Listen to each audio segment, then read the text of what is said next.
میں نے ایک نظر ستارہ بائی پر ڈالی جو منہ میں پان دباتے مجھے اشارے سے مبارکباد دے رہی تھی۔ میں جان گئی تھی کہ میں نے محفل لوٹ لی ہے۔ میرے پیچھے رقص کرنے والی لڑکیوں کے چہرے بجھے ہوئے تھے۔ ہر لڑکی چاہتی تھی کہ وہ مجھ سے آگے نکل جائے، ہر کوئی رونق کی جگہ لینا چاہتا تھا، لیکن مجھ کو مات دینا آسان نہیں تھا۔ اپنی اس خوبصورتی پر، اس رقص پر میں نے بہت محنت کی تھی۔ خود کو ایک اعلیٰ درجے کا رقاصہ بنانے کے لیے میں نے رات بھر رقص کیا تھا۔ مجھ جیسی کوئی اور طوائف اس کوٹھے میں نہیں تھی کہ جس کے ساتھ رات گزارنے والا مرد اگلی رات کسی دیوانے کی طرح اسی دہلیز پر تڑپتا رہتا ہو۔ لیکن میری ایک عادت تھی کہ میں ایک بار جس مرد کو اپنا آپ سونپ دیتی، دوبارہ اس کی کبھی حامی نہ بھرتی۔ مجھے ایک بار خریدنے والا دوبارہ میرے کمرے میں نہیں آ سکتا تھا۔ میں ایک مرد کو ایک بار ہی نصیب ہوتی تھی، اس لیے میرے بہت سے عاشق روز یہاں مجھے دیکھنے کے لیے آیا کرتے تھے۔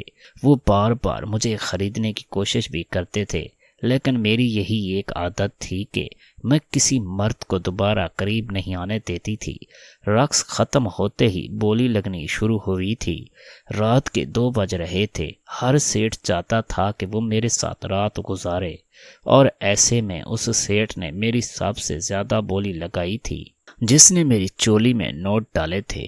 اس نے پہلے ہی لاکھوں روپیہ مجھ پر وار دیے تھے، اور اب وہ 3 لاکھ روپے کے بدلے میری ایک رات خریدنا چاہتا تھا۔ میری اتنی قیمت آج تک کسی نے نہیں لگائی تھی، اس لیے ستارہ بائی نے مجھے اس کے ساتھ رات گزارنے کی اجازت دے دی۔ میں مسکراتے ہوئے اس آدمی کے پاس گئی اور اس کا ہاتھ پکڑ کر اسے کھڑا کیا۔ باقی سب حسرت بھری نگاہوں سے مجھے دیکھ رہے تھے، اور پھر میں اس کا ہاتھ پکڑ کر دھیرے دھیرے سیڑھیاں چڑھنے لگی۔ وہ میرے ساتھ ساتھ تھا۔ کمرے میں پہنچتے ہی میں نے اسے بیڈ پر بٹھایا اور دروازہ بند کر کے کنڈی چڑھا دی۔ نہ ہی میرا ہاتھ کانپا تھا، نہ ہی میرا دل دھڑکا تھا۔ میں پوری طرح خود اعتماد تھی۔ یہ میرا روز کا کام تھا۔ پھر بھلا ہچکچاہٹ کیسی؟ اس سیٹ کی نظریں میرے وجود پر جمی ہوئی تھیں، مگر میں اسے نہیں دیکھ رہی تھی، بلکہ آئینے کے آگے کھڑے ہو کر میں نے بھاری زیورات کو اتارا تھا۔ کانوں سے لٹکتی بھاری جھمکے مزید پہنے نہ پہنے رکھنا میرے لیے مشکل تھا۔ میں نے خود کو ہر الجھن سے آزاد کروایا تھا، اور پھر اس سیٹ کے قریب جا کر اپنے دونوں ہاتھوں کو اوپر کر لیا تھا۔ وہ نہ سمجھی سے مجھے دیکھنے لگا۔ میں نے اشارے سے اسے کمر بند کھولنے کا کہا تو وہ مسکراتے ہوئے میرے لبوں سے میرا کمر بند کھولنے لگا۔ میرے وجود میں کوئی ہلچل نہ ہوئی، کیونکہ مجھے اس بات کی عادت تھی، لیکن وہ مرد بہکنے لگا تھا۔ وہ کسی بھنورے کی طرح دیوانہ ہو رہا تھا، پروانے کی طرح جلنے کو تیار تھا۔ اس نے میرا کمر بند کھول دیا۔ میں تھوڑا سا جھکی تو میری چولی کا گہرا گلا میرے وجود کی رہنائیوں کو زہر کرنے لگا۔ اس کی نگاہیں میرے وجود کے آر پار ہونے لگیں۔ میں نے اپنے دونوں پاؤں علی کے دونوں پیروں پر رکھ دیے اور اسے گھنگرو کھولنے کا اشارہ کیا۔ اپنے لہنگوں کو میں نے تھوڑا سا اوپر کر لیا تھا۔ وہ میرے گھنگرو اتارنے لگا، ساتھ ساتھ اپنے لبوں کو میرے پیروں پر لگاتا جاتا۔ اس کے چہرے پر اور بھی ہوس بھری مسکراہٹ آ گئی تھی۔ میں اسے پوری طرح تڑپانا چاہتی تھی۔ مجھے اس کھیل میں بہت مزہ آتا تھا۔ جب میں اس کوٹھے پر آئی تھی تو صرف 14 سال کی تھی۔ اس وقت مجھے یہ دنیا بہت بھیانک لگتی تھی۔ میں نے 1000 بار اس جگہ سے بھاگنے کی کوشش کی تھی۔ میں یہاں کیسے آئی تھی اور اس کے پیچھے ایک دردناک کہانی تھی، لیکن یہاں آ کر میں پوری طرح کچھ عرصے بعد اسی ماحول میں رچ بس گئی تھی۔ یہ رنگین دنیا، یہ رقص، یہ رنگ برنگے کپڑے اور خوبصورت زیورات مجھے بہت بھاتے تھے۔ پھر ہر رات ایک نئے مرد کو لبھانے کے لیے ادائیں دکھانا میرے لیے ایک مزے کا کام تھا۔ مجھے اس دنیا میں بہت کشش محسوس ہونے لگی تھی۔ جب پہلی بار میں یہاں آئی تھی تو میں ایک معصوم سی بچی تھی۔ 2